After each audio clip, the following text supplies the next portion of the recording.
When a cruise deal pops up online for 40 bucks a night, it's easy to think, okay, what's the catch? Am I sleeping next to the engine? The catch isn't the room, it's the friction-free spending system they've built.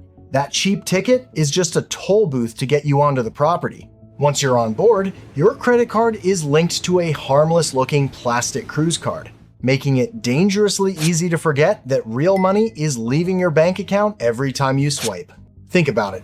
You're miles out in the middle of the ocean with zero outside options, walking through a floating maze engineered to make you spend. Suddenly, a basic bottle of water costs as much as a craft beer at a stadium. If you don't know where the tripwires are, that cheap fare can quietly turn into the most expensive part of your vacation. But with the right strategy, you can enjoy their luxury amenities, eat the complimentary 3-course dinners, and walk off the ship without a nasty surprise bill. Here is how you actually do it. The moment you step onto the promenade, the air smells like tropical sunscreen and hidden fees. It starts with the ship's photographers blocking the gangway, pressuring you into a photo shoot with a cheesy plastic life ring. Days later, you'll find that single piece of glossy paper sitting in the photo gallery with a $25 price tag. If you want a vacation photo, just hand your iPhone to the person next to you. Once you escape the cameras and sit down at the pool deck, you'll realize your phone has 0 bars. That's when the Wi-Fi pop-up hits you, asking for $30 a day just to load a basic email at a snail's pace. The smart move here is to treat it like a digital detox. If you really need the internet, wait until port day and look for the cafes where crew members naturally gather. That is usually a good sign the Wi-Fi is better and cheaper than anything on the ship. Another major cash grab happens when you try to wash down your lunch. A waiter might hand you a tropical drink, and suddenly you're looking at a beverage package that costs $80 a day. To make things harder, many lines require every adult in your cabin to buy it too. Unless you plan to drink a massive amount of alcohol every single day, just paying for each drink individually is much cheaper. The absolute biggest fear for any cruise passenger is looking at their watch, realizing they are late, and watching their multi-million-dollar ship sail away without them. Cruise lines know this nightmare keeps you up at night, and they use it as their ultimate sales pitch. They charge double the price for their official shore excursions based on one single guarantee. If their tour runs late, the ship will wait for you. If you decide to explore a port on your own and get stuck in traffic for even 5 minutes, the ship is not required to wait for you. And suddenly, catching up to your vacation is on your dime. This fear-based business model is why passengers willingly overpay. But you can easily keep your cash without turning your vacation into a survival movie. Don't let the frantic warnings make the decision for you. Walk past the port gates and use trusted third-party sites like Viator or Get Your Guide for a fraction of the cost. To keep your trip stress-free, especially with slower-moving kids or elderly families, just follow the golden rule. Synchronize your phone to ship time and plan to be back at the pier 2 full hours before departure. Let me tell you how I learned this next one the hard way, so you don't have to look as ridiculous as I did. On my second night out at sea, the waves picked up, the ship started rolling, and my stomach turned upside down. I staggered down to the ship's medical center, expecting a friendly nurse and a cheap Dramamine pill. Instead, just crossing that doorway triggered an automatic $150 consultation fee. For a single checkup and a basic motion sickness patch, my bill looked like I had just visited a high-end emergency room in Manhattan. The worst part? If I had just spent $5 at a local CVS before boarding, my wallet would have been perfectly fine. Don't let the cruise line profit off your stomach ache. Toss some Bonine, stomach meds, and a few Band-Aids into your bag while packing at home. It takes up less space than a pair of socks, but it keeps you from paying luxury prices for a basic headache.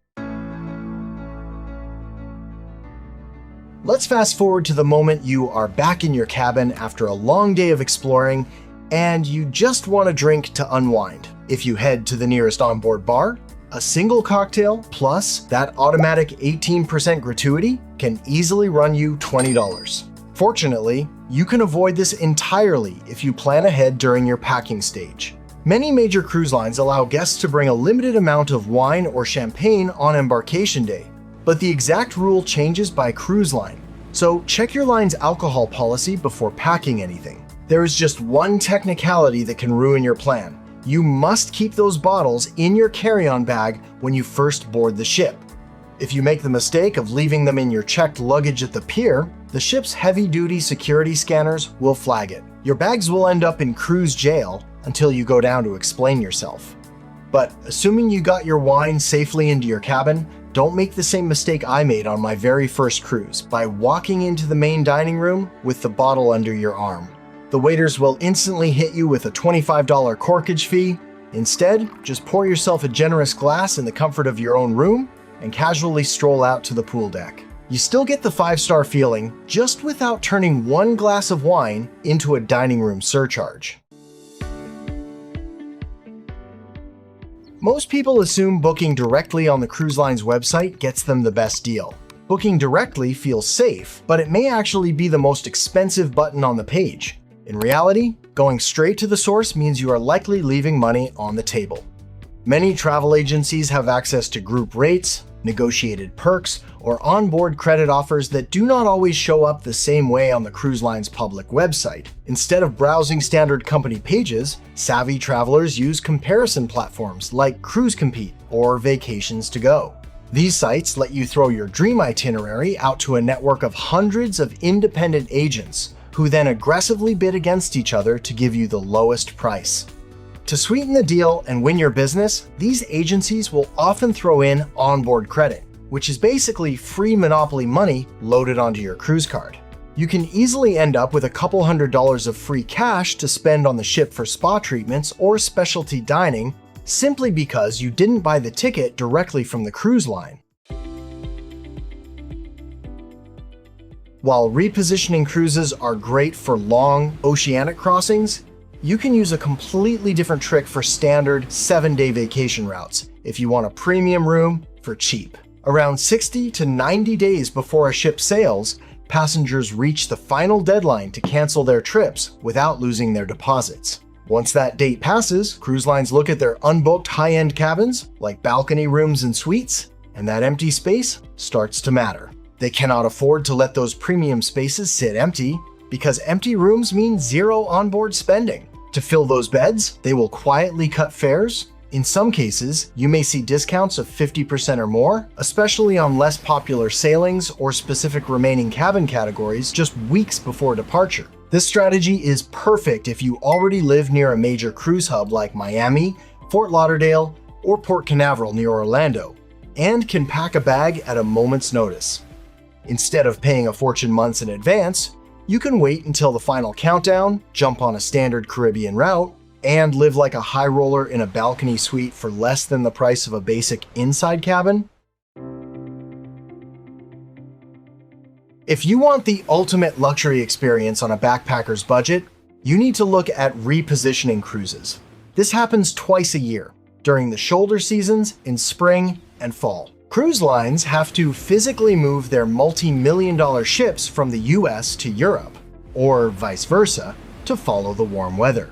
Because a one-way ocean crossing attracts a smaller, more specific crowd, these massive ships often sail with plenty of empty cabins. To fill the rooms, the lines will slash prices to crazy lows, sometimes between $30 and $50 a night for a 10 to 14-day voyage.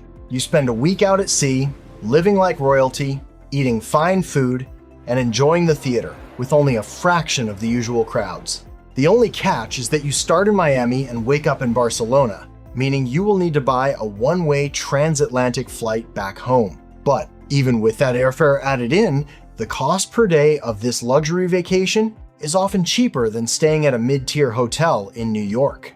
Just remember, more sea days also mean more chances to spend on board, so the fare is only a deal if you control the extras. Many travelers spend their weekends searching for vacation deals, which naturally causes web traffic to spike on Saturdays and Sundays. Because of this, a popular rumor started spreading that you should only buy cruise tickets on a Tuesday morning to catch a lower price. While some cruise lines do still run traditional Travel Tuesday promotions, relying strictly on that one day is a mistake. Modern cruise brands now rely heavily on automated, dynamic pricing systems. These automated algorithms track how fast cabins are selling and can change the ticket costs multiple times a day based on real-time supply and demand. In fact, massive data studies looking at millions of price points reveal that the deepest price drops often happen randomly on Thursdays or sometimes even right in the middle of Saturday's rush. Instead of trying to outsmart a computer program by guessing the right day of the week, the best strategy is to let technology work for you. You can simply set up automated price alerts on a cruise tracking website, let the system do the hunting for you, and you can just pack your bags when the price drops and the notification hits your phone. When morning comes, you might dread the idea of putting on real clothes and fighting the massive crowds at the buffet deck just for a cup of coffee. Most passengers don't realize there's a much more relaxing alternative sitting right inside their cabin. You can actually order a basic continental breakfast, like pastries, juice, and hot coffee, delivered straight to your bed, completely free of charge. The secret is all about the little paper doorknob menu they leave in your room. You just check off what you want, select your preferred delivery time, and hang it outside your door before you go to sleep. While many cruise lines now charge a flat service fee of around $8 to $10 for hot items like eggs or bacon, the basic continental option remains free on most major lines. When the crew member knocks on your door with your tray, just hand them a couple of dollars as a cash tip. You get to enjoy a peaceful breakfast on your private balcony in your bathrobe, feeling like $1 million without spending a dime.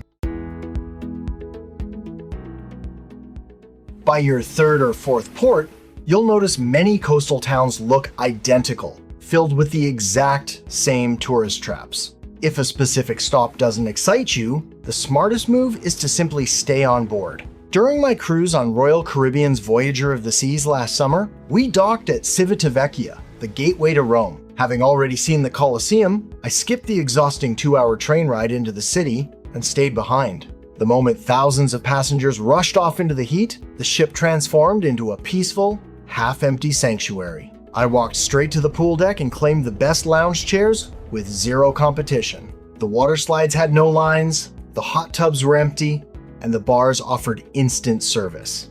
It felt like I had rented a multi-million-dollar private yacht all to myself.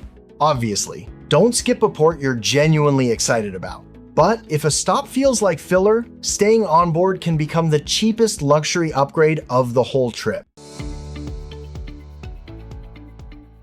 When you book a budget-friendly inside cabin, everyone tells you it's going to feel like a windowless metal box. But what if I told you that a cheap room is actually the best blank canvas on the entire ship? You see, those walls and ceilings look like standard drywall, but underneath the paint, they are made of solid structural steel. It's a giant hidden magnetic board waiting for a trick. Instead of paying hundreds of dollars extra just to upgrade to a balcony room for more breathing space, you can just spend $5 on Amazon before you leave. Buy a pack of heavy-duty magnetic hooks. You can slap them directly onto the ceiling or the walls to hang up your wet swimsuits, beach bags, and hats. It instantly creates a custom, floating wardrobe out of thin air, completely clearing your floor space. You won't turn an inside cabin into a suite, but you will make that tiny room feel much less chaotic. A cruise can still feel luxurious without turning into an expensive mistake. You just have to remember, the cheap fare gets you on the ship, but the little cruise card swipes are what build the final bill. The smartest cruisers are not the ones who avoid fun. They are the ones who know which fun is already included, which extras are worth paying for, and which ones are just expensive traps with ocean views. So which of these cruise spending traps surprised you the most? Or do you have a cruise hack that should have made this list? Drop it in the comments below, keep these tips in mind for your next trip, and enjoy your time at sea.